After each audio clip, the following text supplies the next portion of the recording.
This is Co-op Chronicles, episode 93. Bryce Laspisa, the disappearance that makes no sense.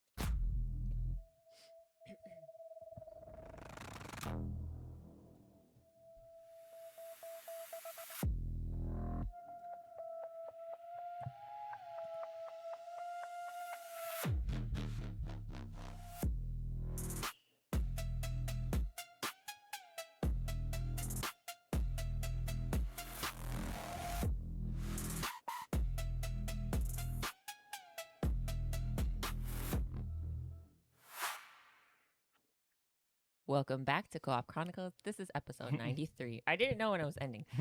And I am Bite-sized Geisha. And as always, I have Blacklabel. Hello. And Azzilee. Hello. And today's episode is about Bryce Laspisa. Bryce Laspisa. Yeah. And we just woke up. We took a nap. I took a nap. I wasn't feeling good today. How's everybody doing? Azzilee went out today. Had some fun. Mm-hmm. Drank at that thirsty place we went to Thirsty Hound. with the pretzels. Remember? Right over Oh, here. the one at the corner? Yeah. Yeah, they had really good lobster ravioli when we went. Oh yeah, they had that today too, but we didn't get it. Oh, it was Yeah. good. It was good. We touched grass this weekend. We Did did. you? We did Yeah. a lot of grass touching today. You guys do. Did errands. What did we do yesterday, babe? Went to nail salon. Oh, yeah. Had some coffee. Went to Fred Meyer. Went to Fred Meyer. And then, Touched grass. And that was it. yeah, and then that was it yesterday. And today we went to the The mall, mall. had some Jamba Jamba juice.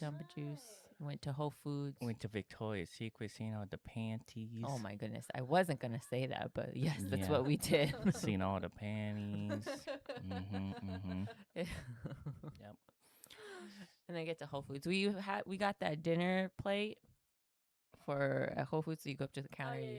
for like 35. How much was it? $35. $35. And I'm gonna proportion it to make 8 lunches, hopefully. And then 8 lunches too. We got the.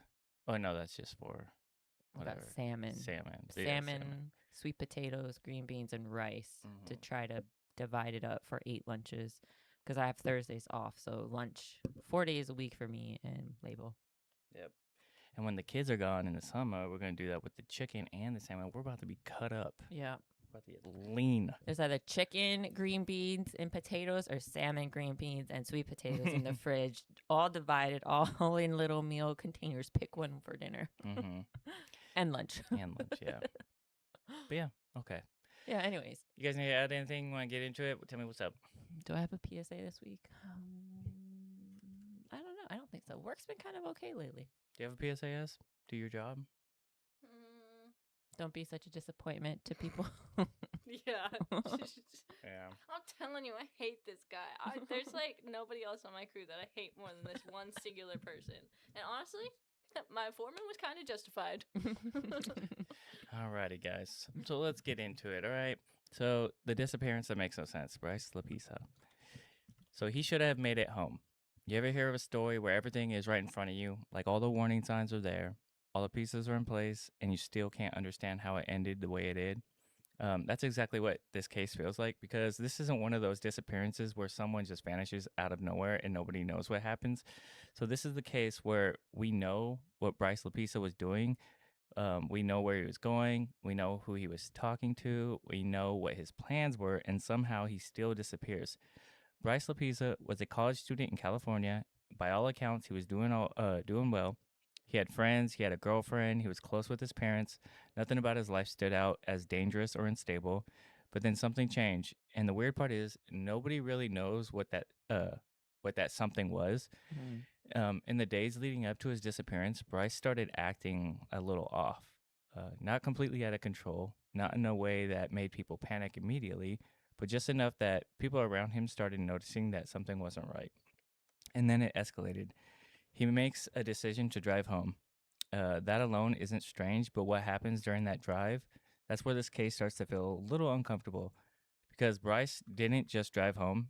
He delays, he stops, he turns around, he sits in places for hours, he talks to people, he reassures them, and he says he's fine. But at the same time, his behavior keeps getting more and more confusing. And the entire time, people are trying to help him. His parents are in contact with him. His girlfriend is concerned. There are multiple chances for someone to step in and stop whatever is happening. And that's what makes this case so frustrating because it feels like this didn't have to happen. It feels like something could have changed the outcome. And then after all that, Bryce disappears. His car is found crashed. There are signs he survived the crash, and then nothing. No confirmed sightings, no clear answers, no real explanation, just a trail that suddenly ends. And that's why this case sticks with people because it's not just a mystery, it's just the situation where you keep asking yourself, what was he thinking? What was happening? And how did someone get so close to home and still vanish? So, Geisha, Mm-hmm.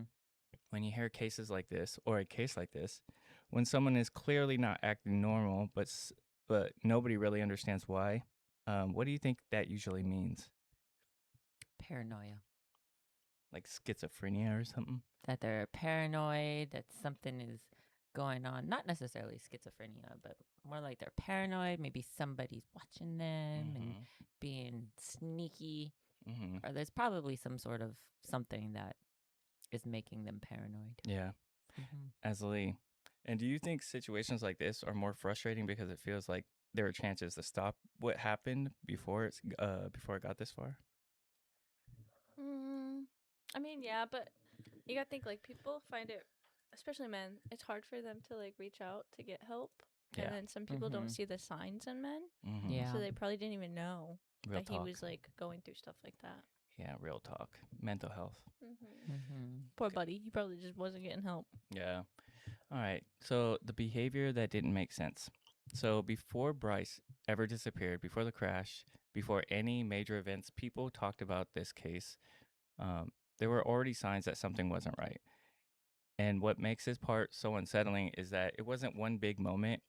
It was a bunch of smaller things that on their own might not seem that serious, but together they really paint kind of like a weird picture. Bryce was a college student at the time, and leading up to everything, people around him started noticing changes in how he was acting. One of the biggest things that came up is that he recently broke up with his girlfriend. Now, on its own, that's not really unusual. Mm-hmm. People go through breakups all the time. This happens, like people grow up or whatever. But the way he handled it really didn't match what people expected. Instead of being emotional or upset or angry, he was almost the opposite. He was calm, like he just didn't care about her. And that's something multiple people pointed out later because at the same time, there were reports that he had been drinking more than usual as well. Mm-hmm. There were also mentions of drug use. Nothing that immediately screamed something extreme is about to happen, but definitely enough to understand that something's a little off. And then there's that part that really stands out. Bryce gave away some of his belongings. And that's one of those details when you hear in hindsight immediately feels different because giving away things that like is yours isn't always a big deal unless it's happens alongside other strange behavior, which Yeah. is what he was doing. Mm-hmm. And when you put all this together, like the breakup, the unusual calmness, the drinking, and the possible drug use while he was giving all his stuff away, it starts feeling like there was something deeper going on, kind of like how Azzilee said, and kind of like how you said, paranoia, something's going on. He can't really talk about it. But here's the problem: at the time, nobody knew what was going on. They didn't know what this something was, and Bryce himself wasn't giving clear answers. He wasn't telling people like, "Hey, I'm in trouble," like something's wrong with me. He was just acting differently, and that's what makes this part of the story so important because this is where the warning signs were. Um, they weren't obvious enough for anyone to fully understand what was about to happen. And I think this is something that makes this case hit harder because looking back, it feels like there were clues, but in the moment, those clues didn't really seem big enough to stop anything. So, Geisha, Yeah. when you hear about something or someone acting calm, like I just explained, Mm-hmm. where you know they should be emotional, Mm-hmm. um, do you think that is normal or do you think something might be wrong? I don't know. And I say I don't know because, like, Oh my again, God, here we go. I'm logical. I could be logical, you know? I mean, I don't know. That's a hard question for me to answer because if, like, let's say you were like, look, babe, it's just not working out anymore. I think our time has come. It played the course. Of course, I'd be sad and devastated, but am I going to let you see that? No, probably not. I'm just going to be like, okay. But it's like something that know? nobody expected. You know what Yeah, I mean? I wouldn't expect you to just be like, it's over. You Yeah, know? if I was calm and I came to you and I was like, yeah, this is just not it no more. I feel like we've I'd be very grown apart. confused, We've but I wouldn't be emotional about it. no, I know, I'd be but emotional about me, it but the way I down. handled it, you know. I don't know. Azzilee, let me ask you the same Yeah. question. Let me ask you the same question as.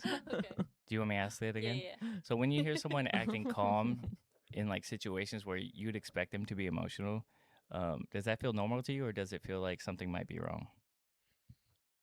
Something could be wrong, or maybe because we already talked about how, or we said that maybe he was like going through some mental health stuff. So Mhm. maybe his mind was like preoccupied, so he Mhm. didn't feel, he wasn't attached to like the moment at that Mhm. time, so he didn't process it properly. Mhm. But you know, maybe something was definitely wrong with him. Yeah. Because I'd be like devastated, and then I'd get angry, Mm-hmm. And then I'd be like, "Where you at? Plotting We're gonna talk murders. about and then I this." would probably go a little crazy. Yeah. Okay. All right. So the drive that should have been simple. After everything leading up to this is where the case really starts to take a turn because Bryce makes a decision that on the surface sounds completely normal. You know, he decides to drive home, calls his mom, tells her, "Hey, I'm coming back." Um, and that should have been it, right? Just a long drive home, nothing really unusual. But what actually happens during that drive is where it starts to feel really off. Bryce leaves his college in Northern California, heading towards his parents' home in Southern California. It's a long drive, but it's pretty much straightforward. You get on the ride, you drive, you go home.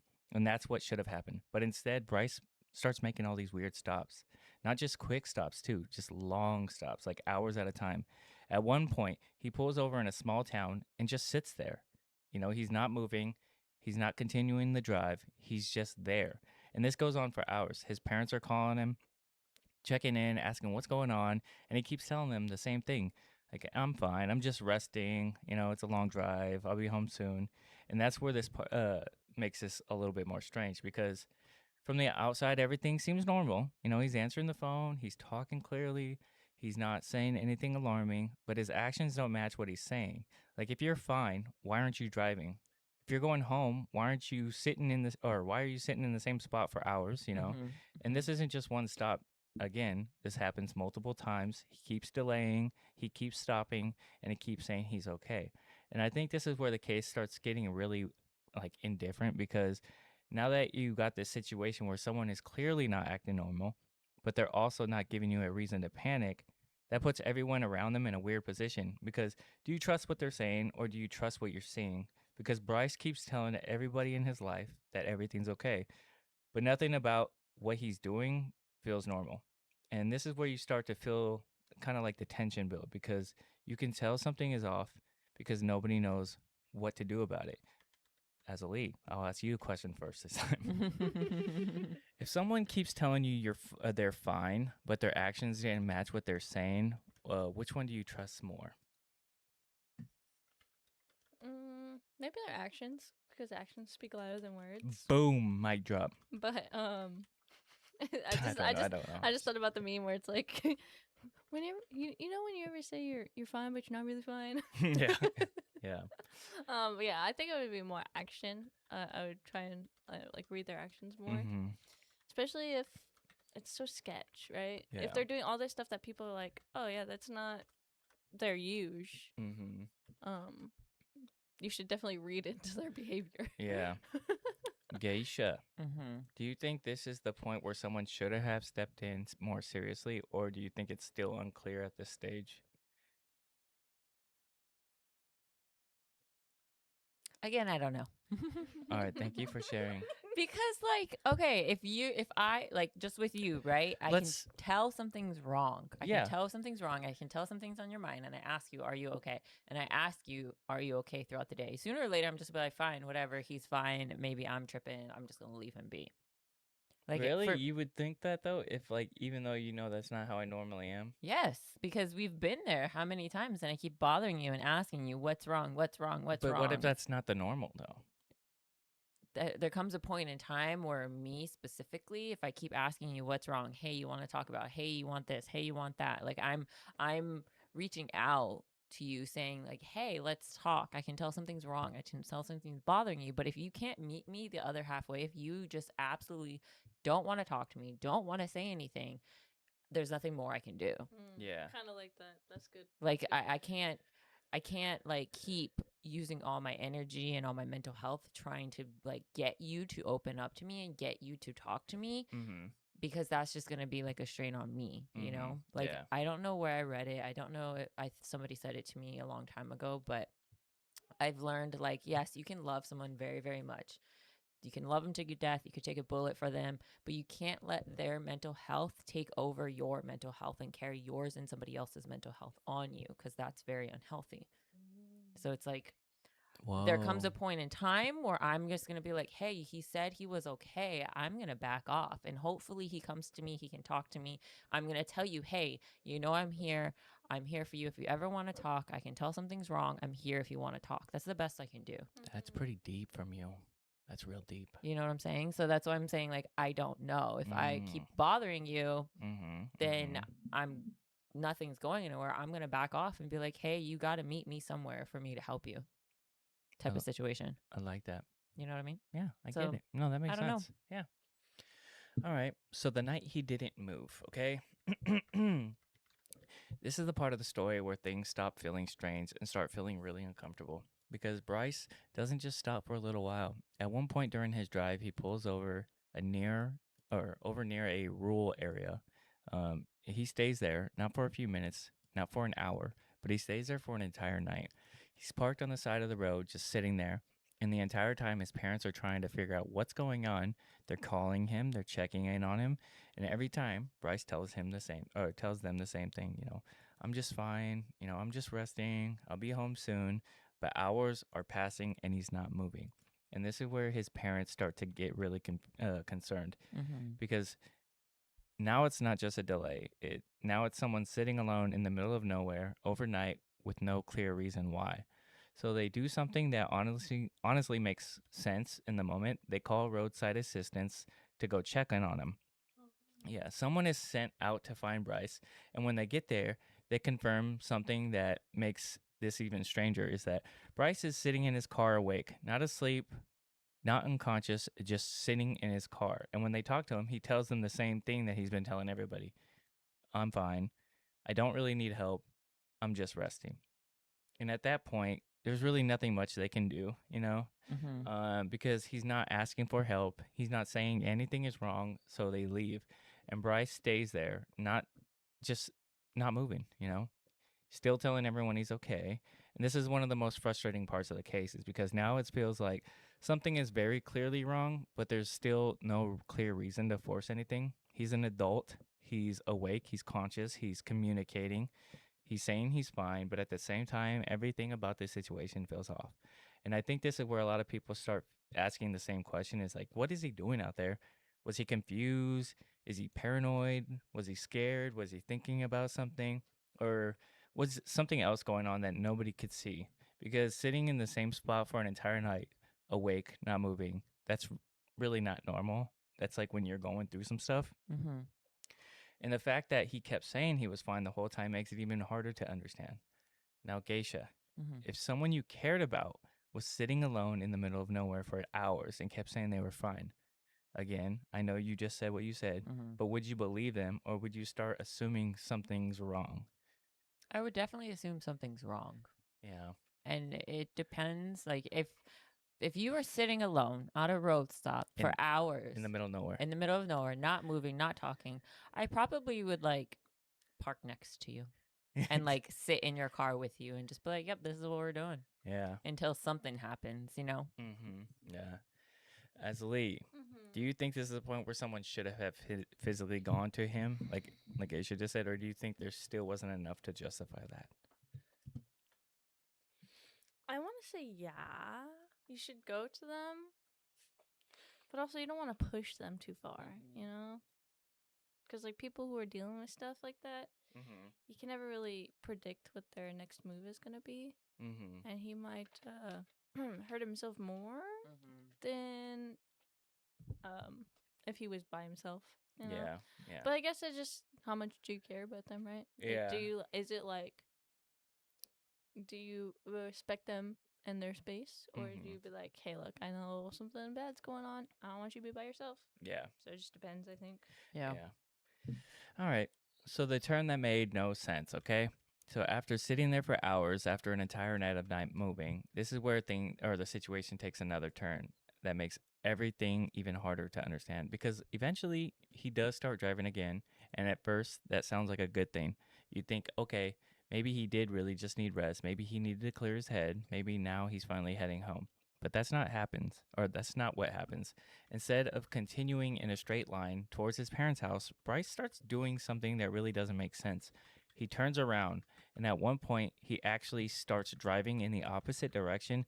And this isn't a quick wrong turn or a simple mistake because he continues to go the wrong way for a while. His parents notice this because they're tracking where he is on their phone. They're checking in.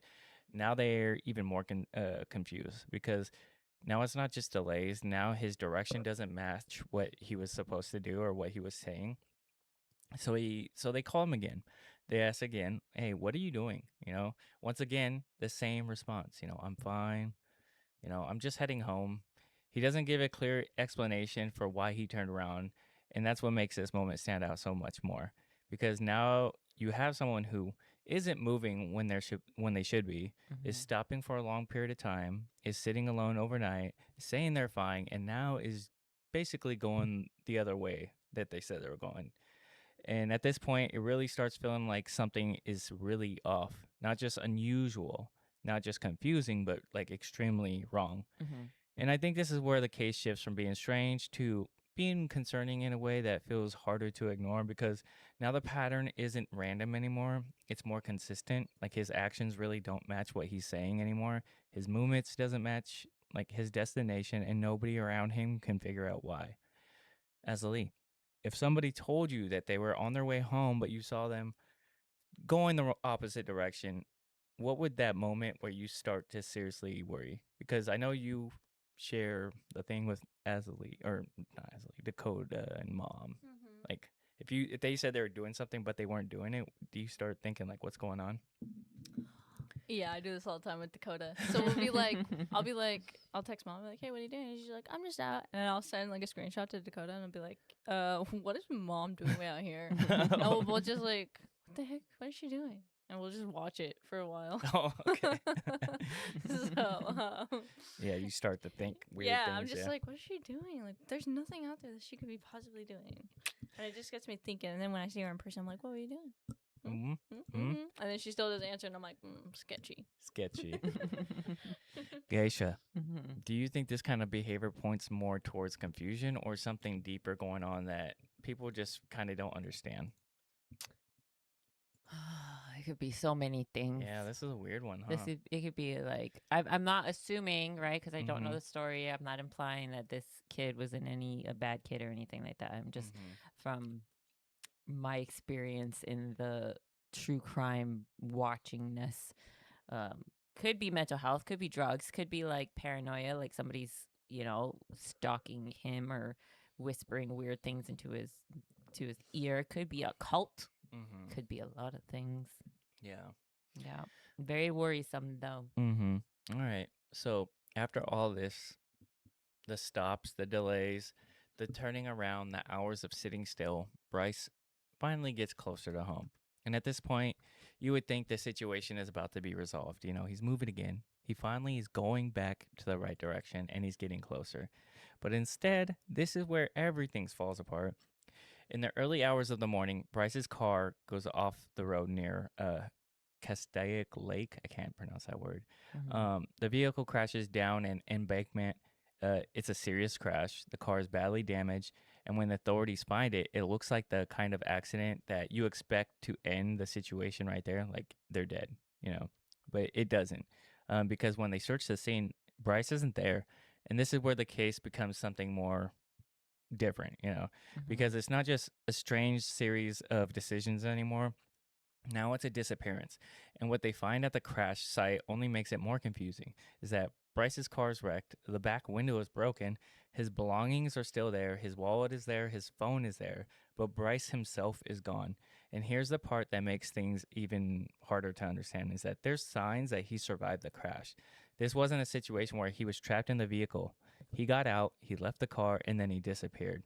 There's no clear trail, no confirmation of direction, no immediate answers, just a crash site with everything left behind except for him. And I think this is the moment where the entire case shifts because up to now, you could try to explain some things. You know, you could say he was tired. He was just going through some things. He was confused. Maybe he was dealing with a lot of mental things. Mm-hmm. And now you have a physical location, a crash, a clear point in time. And from that moment on, there's nothing. And that's what makes this so unsettling because this is where you expect this story to have answers. But instead, this is where the mystery actually starts to begin. So, Geisha, Mm-hmm. when you hear that someone survived a crash like that and then just disappears, what's the first thing that comes to your mind? Well, they're crazy. It's crazy. They're This is crazy. This is crazy. Like, don't leave. Wait for EMS services. Like, you can't just leave. Yeah, Where'd you go? Yeah, what if you have like a broken, what if you're broken Everything. rib or Yeah. something? Yeah. Like, yeah, don't. I don't know. What happened? I like how Azzilee's Where'd just you like, go? I have so many That's questions. because I'm like, hear me out. Aliens. aliens. Aliens Oh, could God. definitely be one, right? It's like we were driving to the mall today and there was a pair of shoes sitting on the sidewalk, Oh my God. right? And our little one was like in the back seat. She's like, look, somebody forgot their shoes. And I was like, yeah. She's like, I wonder, she said something and then I went on this whole tangent like, yeah. Like, Yeah, she was like, I wonder what happens like when I it see. just like wonder what happened. What made them leave their shoes? Did they go barefoot? Did they find another pair of shoes? Did they disappear? Did they disappear? Did aliens get them without their shoes? Yeah, that was so many questions. It was weird. Yeah, because their shoes were just there on the sidewalk. Yeah. Did they To find both another pairs. pair? Yeah. Both pairs of that's shoes what I are just thought was sitting funny. there. She was like, did they find another pair of shoes? Did and they just- find another pair of shoes by chance and just left the old ones? I don't know. Yeah. All right. Do you guys think whatever was going on with him before the crash is the key to what happened after the crash? Or do you think something new could have happened at that point?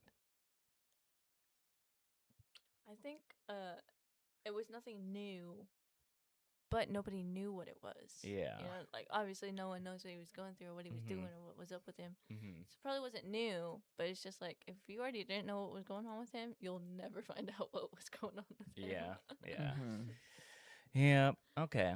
So after the crash, this is the part of the case that feels the most unsettling because it's where Bryce goes from being a person we can track to someone who just vanishes.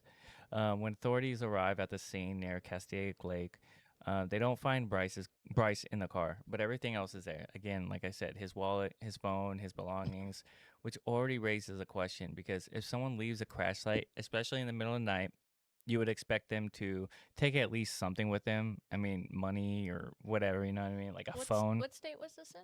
California. Oh, California. Yeah. A phone, a key, something, you know, but Bryce leaves all that behind. And then there's this evidence at the scene. They find the signs that he got out of the car. You know, there's an indication he climbed out the back window, which means he was conscious, aware. Yeah, he was able to move. He didn't just disappear from inside the vehicle like aliens grabbed him, you know. He made the decision to leave it, and then he walked away from the crash site into the surrounding area. And this is where things get even more intense because that area is not into woods. Yeah, it's not simple terrain. It's dark, it's rough. There's hills, brush, uneven ground. It's night, you know what I mean?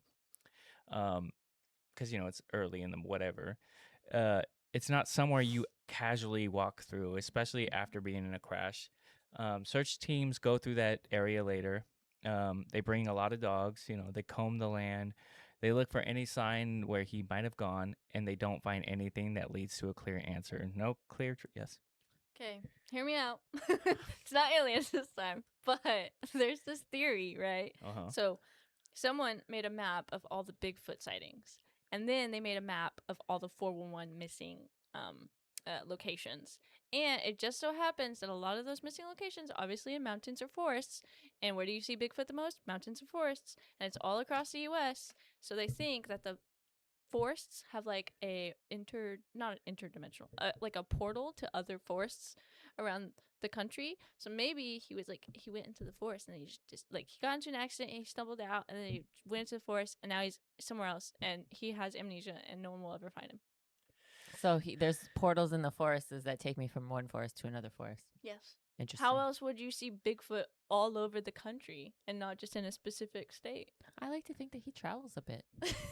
Through these portals in the forest. By foot, like with a little stick. That's why he has that's why they call him Big Feet. And a backpack. It's just like a little backpacking and The little popper people, that you would have like the thing. I'm glad. Sorry. It's pretty cold in Washington right now. I'm gonna travel down to California where it's nice and toasty. I'm glad we have Azzilee on this. Yeah. Sorry. I forgot. Okay. That's great. That's a great one. That's a good one. Okay. Opposed from that, that's what makes this very hard to understand because this isn't someone who disappeared in a crowded city. This is someone leaving a very specific location and still not being found. And I think this is a moment where people really start to ask the bigger questions, like, was he disoriented? Was he trying to get help? Was he scared? Was he running from someone? Bigfoot? I don't know. Or did he choose to walk away? Because whatever happened it happened fast, Mm-hmm. And after that point, there's nothing solid to follow. So, Geisha, Mm-hmm. if someone leaves a crash like that without taking anything with them, what does that feel like to you? Feels like they're trying to hide something or something's going on mentally. Yeah, I feel like in this situation, I mean, I had mental issues before. I feel like he was trying to take his life or something, and he didn't succeed, and he didn't Mhm. want somebody to find him to get help. And maybe he went off somewhere else to do it. You know what I mean? But they didn't find him. I mean, it's not hard to. Is he still Disappear. missing to this day? Yeah. They find his body. Maybe Yeah. he had like a moment of clarity, like you said. So he got into the accident because he wanted to, like end his life. But he had a moment of clarity afterwards when he didn't die, Mm-hmm. and he was just like, you know what? I have so much to live for, but I don't want to do it here. And they So- took a portal. And no, not a portal. So then he just like left all his stuff and he's living somewhere else. Yeah. Like a double life, and he doesn't want to talk about his previous life because he wants everyone to think he's dead and all that stuff. Geisha, Mm-hmm. do you think this points more towards confusion and panic or something more intentional? I feel like it's something more intentional. Something going on with the good old noggin. Okay, awesome. Yeah, I agree. I definitely think something was going on. Maybe he was like Mhm. in cahoots with someone. Cahoots. And With a he cult. had to make it look like he disappeared. Mm-hmm. Yeah. Okay. I don't know. I want to say a cult, but you never Yeah. know. You never know these days. Yeah. All right. So the search that found almost nothing. Okay. After Bryce disappears from the crash site, this is where the search begins, and this is also where the case becomes even more frustrating because this wasn't a situation where somebody looked for him. This was like a real search effort. Law enforcement got involved. Search teams were out there. They brought tracking dogs. They covered the whole area of the crash site. They checked the surrounding terrain, the lake, the roads nearby. And for a case where we know the exact location of somebody that you would see, you would expect them to find something, like a direction, a trail, an item, anything, But that's not what happens. They don't find a clear path. They don't find any evidence where he went. They don't find anything that leads to a solid conclusion. And that's one of the things that makes this case so difficult to process is because when someone disappears in a place like that, usually there's at least some kind of indication of what happened next, even if it's not just the full answer, even if it's just a location. But here it just stops. The last confirmed point is the crash. And after that, everything becomes guesswork. And I think this is where the emotional weight of this case really hits because his parents were actively involved trying to help him before all this happened. They were on the phone with him. They were tracking his movement. And they were trying to get him home. And then suddenly the situation goes from confusing to completely unknown. And there's nothing to follow. No clear explanation, no closure. And that's what makes this case kind of stick with people because it feels like they were so close to understanding what happened and then it just disappears. Geisha, Mm-hmm. how do you process a case where someone is last seen in a specific location, but even a full search doesn't give you any answers? He be running. He'd be running, He be running. but you would at least see a trail, right? If you were running. Yeah, unless he like ran through the woods. But the woods are pretty hard, you know, Mm-hmm. to follow. Maybe like the search team missed it and like their footprints are on top of his footprints or something. Or maybe he was in, like As said, he was in cahoots with somebody and he like got into a car and then just drove off somebody Mm-hmm. with Yeah, somebody. because like if he was in an accident, he might have gotten injured, right? Mhm. But there was like no blood on anything. The Mhm. dogs couldn't scent him anywhere. Yeah, Or So maybe he someone jumped had into to a have picked him portal. up, yeah, right? maybe he Yeah. went back to the road and got picked up by Yeah, somebody. someone had to have Yeah. picked him up. Mm-hmm. Or maybe he got into a car accident. Did anybody clearly see him go into the woods?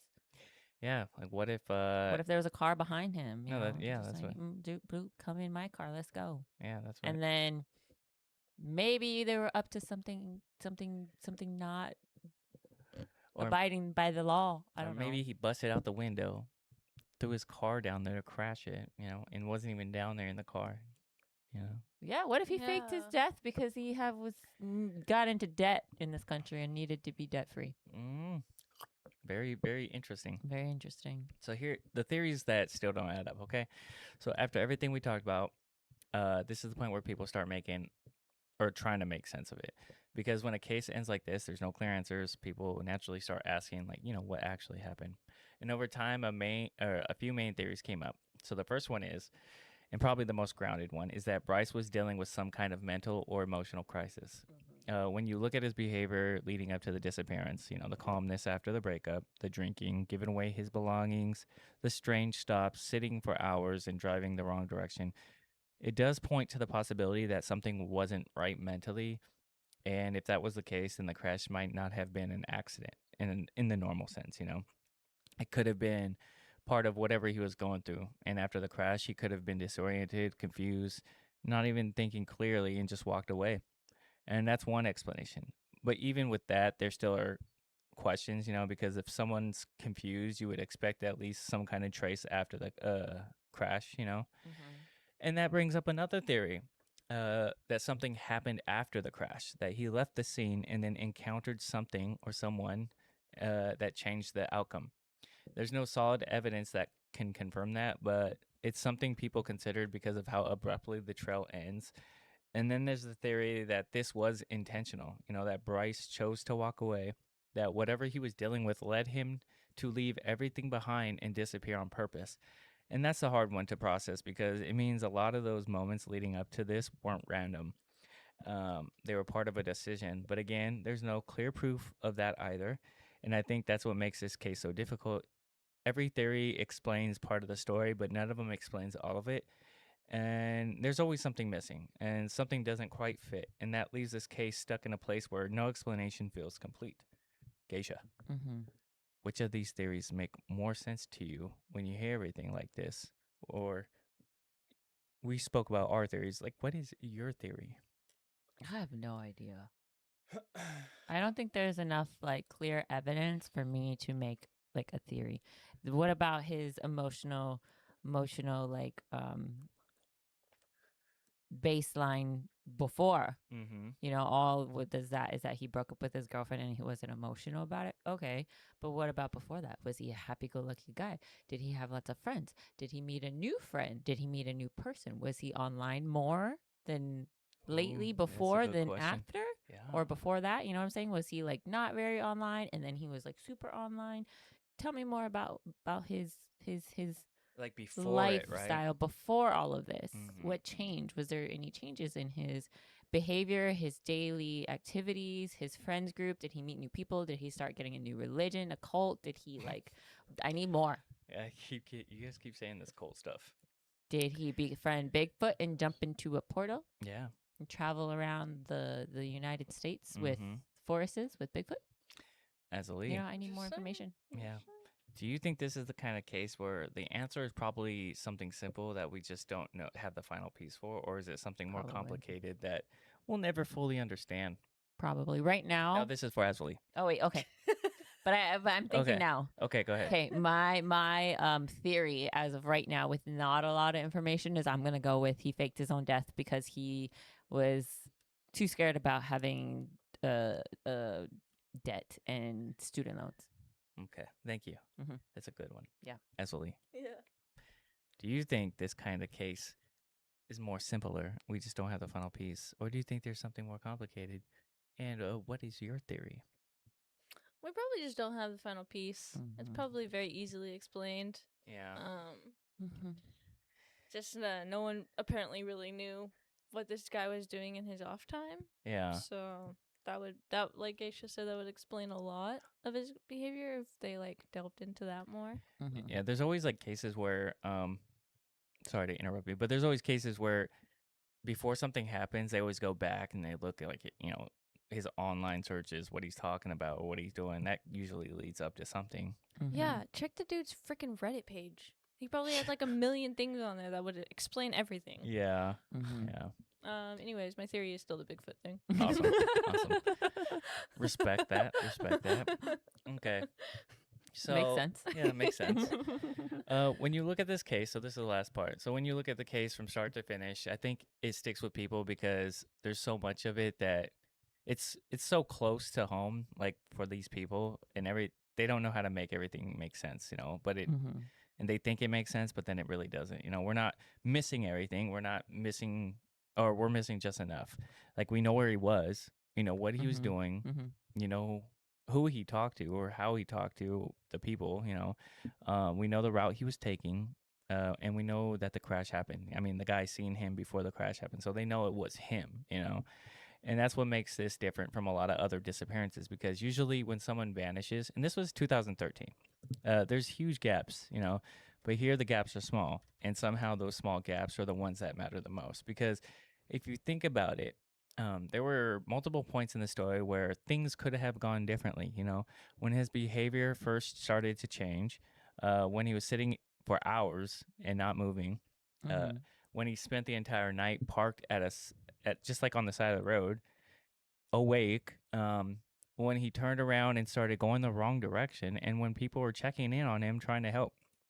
At every one of these moments, it feels like the situation could have shifted. Like maybe something could have been noticed sooner. Maybe something could have been taken more seriously. Maybe something could have stopped what happened next. And again, that's the part that's hard to ignore, because it doesn't feel like this came out of nowhere. It feels like it was built up, like you guys were saying, what's going on previously. And then it ended the way it did, and no one can fully explain why. And I think that's why this case keeps coming up even years after, because it leaves people with the same question every time, not just what happened, but how it happened and how it got to that point. And how does someone go from being in constant contact with people who care about them go completely vanish? They completely are gone, no clear answer, no confirmed outcome, just a moment where everything is gone and stops. So both of you, after hearing everything from start to finish, what part of the case stands out the most to you? I have to sneeze. Bless you. Dang, that was messed up. Yeah. It's not there. It's not coming? No. Okay. I think the breakup thing kind of stands out to me, because it's like, what you're first of all, you were breaking up with him, and you're just feeling like he's taking it too well. No, he broke up with her. Oh, okay. That's where my confusion was. I was Yeah, like, yeah. oh, she broke up with him? I'm confused. No, he broke up with her Oh. and was calm about it. And Yeah, just, yeah. Okay. yeah. Never mind. Not that then. That he left it after the crash. Yeah. Okay. I think mine is like just being out in the middle of nowhere on the side of the road overnight. What if he was talking to somebody? What if Yeah. he was like on the phone? Would they have like, I guess since it's not like a crazy mystery, they probably wouldn't have like checked phone records, checked like internet. I mean, 2013 is not that far, guys. Come on. No, I'm saying because it's not such a big case. It's not like a They murder. They wouldn't like spend resources and money. Yeah, checking all his those history things. and stuff. Yeah, So maybe that's why we don't have that information. yeah. Because they didn't look into it very much. He's Maybe. just a missing person. Yeah, they're But- like, he's just a missing person, guys. Yeah. I spent the night at a rest stop once when I was driving from Vegas to Texas. Okay. Yeah, but you had an actual destination. Yeah. He's just kind of out there. In the middle of nowhere. Yeah. Not at a rest stop. Oh, I Off thought the he was side at of the a rest. road. No, oh, he was just on the off side of the I road. thought No. I immediately went to like a rest stop. No, he was on the side of the road. Yeah, I remember I like curled up on the back seat of my car and I put the blanket over my So head. nobody would see So inside. nobody would think that I was in there, like could see me actually sleeping in there, you know? Yeah. Mhm. And then I told my dad, and when my dad and I were talking, and he's like, "Next time, stay at a hotel, please." Yeah. I was like, "Okay." Yeah. It's weird. a very interesting Very story. interesting. Yeah. I wish I knew more. I wish Yeah. I knew what happened. I like to think that he just faked his death and he's living in like somewhere in Mexico, debt free, and Mhm. can't come back to the United States. Yeah, like maybe Yeah. the time he spent on the side of the road, he was like contemplating, like, do I really want to do this? Yeah. You know, Um, leave everything behind. Because yeah. I think if you go missing for 5 years and they don't find you, they can Pronounce you dead. they can right? pronounce you dead, and then you can like come back to the United States and just start over. Can you? I'm gonna do that. I'm gonna disappear. I'll see I you mean, guys. once you're dead, you're I'll dead. see you guys it's in like, 5 years. you're dead. Yeah. And like, what happens to all your debt when you're dead? I It don't goes know. to your kin. Go see your kids. Yeah. That's not happening. I'm Yeah. not taking care of my dad's debt. Yeah. Like, All right, guys. whatever. I didn't say kids. I said kin. Oh, kin. Any Okay. living kin. Yeah. Any living kin. Gotcha. But that's all I got for now. I mean, do you guys have anything else to add? You want to add anything? You're good. Or what? It's crazy how many people go missing in the Mhm, U.S. it is. Like, Yeah. yearly. It really is.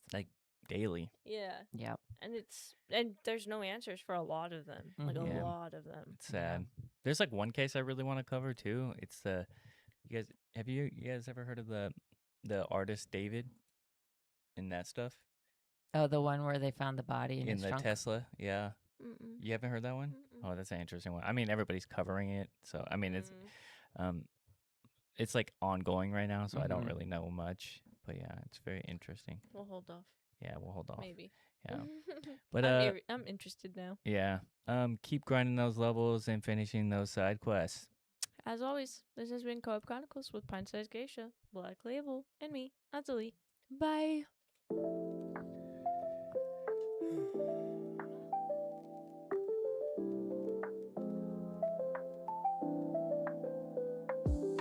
We gather round the mic, tales of knights and dice. Gaming worlds collide, hobbies come alive. Azzilee and Geisha chat. Black labels where it's at. Movies and stories told, secrets to unfold. Co-op Chronicles, come and join the ride in a world where fun resides.